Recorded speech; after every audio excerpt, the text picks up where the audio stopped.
കോഴിക്കോട് വിലങ്ങാട് ഉരുൾപൊട്ടലിൽ തകർത്തെറിയപ്പെട്ട റോഡുകളുടെയും പാലങ്ങളുടെയും പുനർനിർമ്മാണത്തിന് നടപടിയായില്ല.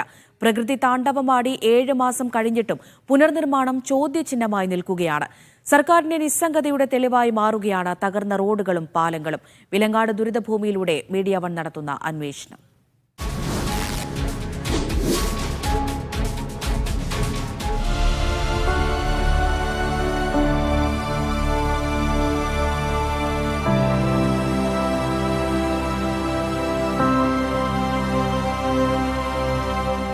ഉരുൾ നാശം വിതച്ച വിലങ്ങാട്ടെ പലയിടങ്ങളിലായുള്ള പാലങ്ങളും റോഡുകളുമാണിത്. വലിയ നാശനഷ്ടമുണ്ടായ മഞ്ഞച്ചീളിയിൽ റോഡ് കുത്തിയൊലിച്ചുപോയി. 2 പാലങ്ങളും തകർന്നു. ഉരുൾപൊട്ടിയൊഴുകിയ ആ വഴിയിൽ താൽക്കാലികമായി മണ്ണിട്ടുയർത്തിയ റോഡ് മാത്രമാണ് ഇപ്പോഴുള്ളത്. അതിനപ്പുറവും ഇപ്പുറവും കൂറ്റൻ പാറക്കല്ലുകൾ നീക്കം ചെയ്യാതെ കിടപ്പുണ്ട്. ചെറുതും വലുതുമായ 7 പാലങ്ങളാണ് ഇങ്ങനെ തകർന്നത്.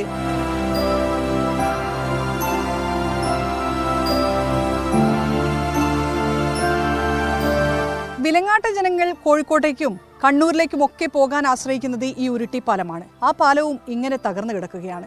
7 മാസമായിട്ടും പാലം നന്നാക്കാനുള്ള നടപടികളൊന്നും തന്നെ എവിടെയും എത്തിയിട്ടില്ല. അത്രയൊന്നും പഴക്കമില്ല ഉരുട്ടിപ്പാലത്തിന്. കോഴിക്കോട്ടേക്കും കണ്ണൂരിലേക്കുമുള്ള ബസ്സുകൾ കടന്നു പോകുന്ന പാലം ഉരുളിനു ശേഷം അപകടാവസ്ഥയിലാണ്. അപ്രോച്ച് റോഡും പാതിയോളം പുഴയിൽ.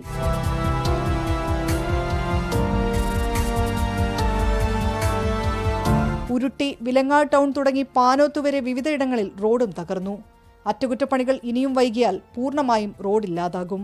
പല ഉദ്യോഗസ്ഥന്മാർ വരും, ഓരോ വകുപ്പിൻ്റെ ആണെന്ന് പറയും. അത് തുടങ്ങിയിട്ട് ഇപ്പം അന്ന് മുതൽ ഇന്ന് വരെ തുടങ്ങിയതാണ്. പക്ഷേ ഇന്ന് വരെ ഒരു ചെറിയ കല്ല് പോലും ഇവിടുന്ന് എടുക്കുകയോ അനക്കുകയോ ചെയ്തിട്ടില്ല. അപ്പം ഞങ്ങളുടെ പ്രതീക്ഷകളെല്ലാം നഷ്ടപ്പെട്ട ഒരവസ്ഥയിലാണ്. ഒരു പാലത്തിലൊന്നും ചെയ്തില്ല. 7 മാസമായിട്ട് ഇതേവരെ സർക്കാരിൻ്റെ ഭാഗത്തുനിന്ന് ഒരു നടപടി ഇതുവരെ ഉണ്ടായിട്ടില്ല. അന്ന് ആ മഴക്കാലത്ത് പേടിച്ചു വിറങ്ങലിച്ചു പോയ നാടിന് കൈത്താങ്ങെന്നത് ഈ 7 മാസത്തിനുപ്പുറവും അന്യമായി കിടക്കുന്നു. സഞ്ജു പൊറ്റമ്മലിനൊപ്പം ഷിത ജഗത്, മീഡിയ 1 കോഴിക്കോട്. ഷിത ജഗത്ത് വിവരങ്ങൾ നൽകാനായി ചേരുന്നുണ്ട്. ഷിത, ആ ദൃശ്യങ്ങളൊക്കെ നമ്മൾ കണ്ടു.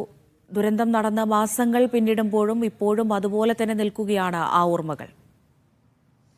അമൃത, തീർച്ചയായും ആ ദൃശ്യങ്ങൾ എന്ന് പറയുന്നത് നമ്മൾ വളരെ കുറച്ച് സ്ഥലങ്ങളിലെ മാത്രമേ ഉള്ളൂ. അതിലപ്പുറത്തേക്കാണ്. വിലങ്ങാട് പോയാൽ നമുക്ക് മനസ്സിലാകും അതിൽ എത്രത്തോളം നാശനഷ്ടം ഉണ്ടായിട്ടുണ്ട് എന്നുള്ളത്. മുണ്ടക്കയിൽ ഉരുൾപൊട്ടിയ അതേ ദിവസം തന്നെയാണ്, അതേ രാത്രിയിൽ തന്നെയാണ് വിലങ്ങാടും ഇതേ രീതിയിൽ ഉരുൾപൊട്ടലുണ്ടാകുന്ന. ആൾനാശം ഉണ്ടായില്ല എന്ന് മാത്രമേ ഉണ്ടായിരുന്നുള്ളൂ. ബാക്കി വീടുകളെല്ലാം തന്നെ നഷ്ടമായി. ഒപ്പം തന്നെ കൃഷിസ്ഥലം നഷ്ടമായി.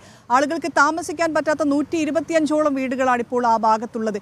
അപ്പോൾ അവരെയെല്ലാം പുനരധിവസിപ്പിക്കുക എന്നുള്ള വലിയൊരു കാര്യം സർക്കാരിന് മുന്നിലുണ്ട്. പക്ഷെ അത് എവിടെയും എത്തുന്നില്ല എന്നുള്ളതാണ് വിലങ്ങാടുകാർ പറയുന്നത്. കാരണം എന്തുകൊണ്ട് വിലങ്ങാടിനോട് ഇനിയും ഒരു മഴക്കാലം വരാൻ ഇനിയിപ്പോൾ മാർച്ച് മാസമായി തുടങ്ങിയിട്ടുണ്ട്. അപ്പോൾ ഇനി ഒരു 3 മാസത്തിനപ്പുറം നല്ല മഴക്കാലമാണ് വരാൻ പോകുന്നത്. ഇപ്പോൾ നമ്മൾ കണ്ട ആ പാലങ്ങൾ, ഉരുട്ടിപ്പാലം, മഞ്ഞച്ചിളിയിലുള്ള 2 പാലം, അങ്ങനെ ഒരുപാട് പാലങ്ങൾ. ഈ വിലങ്ങാട് ഉരുൾപൊട്ടിയ സ്ഥലം എന്ന് പറയാൻ വ്യാപകം ഒരു സ്ഥലത്ത് മാത്രമായിരുന്നില്ല. പല സ്ഥലങ്ങളിലൂടെ ഉരുൾപൊട്ടി ഒഴുകിയത് കാരണം പല സ്ഥലങ്ങളിലായിട്ടാണ് ആ നാശനഷ്ടങ്ങളും ഒക്കെ ഉണ്ടായത്. അപ്പോൾ ആ പാലങ്ങൾ നിർമ്മിക്കാനുള്ള നടപടി ഒന്നും തന്നെ ആയിട്ടില്ല. ഉരുട്ടിപ്പാലം എന്ന് പറയുന്നത് വിലങ്ങാടുകാർ കോഴിക്കോടേക്കും കണ്ണൂരിലേക്കും ഒക്കെ ആശ്രയിക്കുന്ന ഒരു വലിയ പാലമാണ്. ഏറെ മുറവിളികൾക്ക് ശേഷമായിരുന്നു ആ പാലം യാഥാർത്ഥ്യമായത്. ആ പാലമാണ് തകർന്നിട്ടുള്ളത്. പാലത്തിന്റെ അടിഭാഗത്ത് നമുക്ക് കാണാം ആ പാലത്ത് അപകടാവസ്ഥയിലാണെന്നുള്ളത്. ഒപ്പം തന്നെ അതിനോട് ചേർന്നിരിക്കുന്ന അപ്രോച്ച് റോഡിന്റെ ഒരു ഭാഗം മുഴുവനായും തകർന്ന് പുഴയിലേക്ക് പതിക്കുകയും ചെയ്തിട്ടുണ്ട്. അതെല്ലാം തന്നെ ഇനി എത്രയും പെട്ടെന്ന്, ഇനി കാത്തിരിക്കാൻ സമയമില്ല എന്നുള്ളതാണ് സർക്കാരിന് മുന്നിലുള്ളത്. ഇനിയും കാത്തിരുന്ന് കഴിഞ്ഞാൽ ഈ മഴക്കാലം ആകുമ്പോഴേക്കും ഒരു പണിയും എവിടെയും എത്തുന്നില്ല.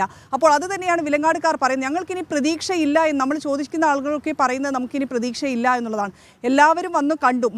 ഒരുപാട് മന്ത്രിമാർ അവിടെ സന്ദർശിച്ചിരുന്നു. വിലങ്ങാട് വന്ന് സന്ദർശിച്ചതാണ്. അവരെല്ലാം തന്നെ ഈ കാഴ്ച കണ്ടു. അവരോടെല്ലാം തന്നെ കാര്യങ്ങൾ പറയുകയും ചെയ്തു. പക്ഷേ എന്നിട്ടും നടപടി ഉണ്ടാകുന്നില്ല. ചെറുതും വലുതുമായ 7 പാലങ്ങളാണ് അവിടെ തകർന്നിട്ടുള്ളത്. അതിലിപ്പോൾ നമ്മൾ കണ്ട ദൃശ്യങ്ങളിലൊക്കെ കാണാം ആ റോഡ് എന്ന് പറയുന്ന വാഹനങ്ങളൊക്കെ പോകുന്ന റോഡ് എന്ന് പറയുന്നത് പുഴയിൽ മണ്ണിട്ട് ഉയർത്തിക്കൊണ്ട് താൽക്കാലികമായി ഗതാഗത യോഗ്യമാക്കിയതാണ്. അതൊരു മഴ പെയ്താൽ അത് കുത്തിയൊലിച്ച് പോകാവുന്നതേ ഉള്ളൂ. അതുകൊണ്ട് തന്നെ എത്രയും പെട്ടെന്ന് വിലങ്ങാട് പുനരധിവാസവും പുനർനിർമ്മാണവും പൂർത്തിയാക്കണമെന്നുള്ളതാണ് ആളുകൾ ആവശ്യപ്പെടുന്നത്. അതിനിയും അമാന്തം കാണിക്കരുത്. കാരണം ഇനി കുറച്ച് മാസങ്ങൾ കൂടി മാത്രമേ ഒരു മഴക്കാലത്തിനുള്ളൂ. അതിനു മുൻപ് പണി തീർത്തില്ലെങ്കിൽ വിലങ്ങാടുകാരുടെ അവസ്ഥ വലിയ മോശത്തിലാകും.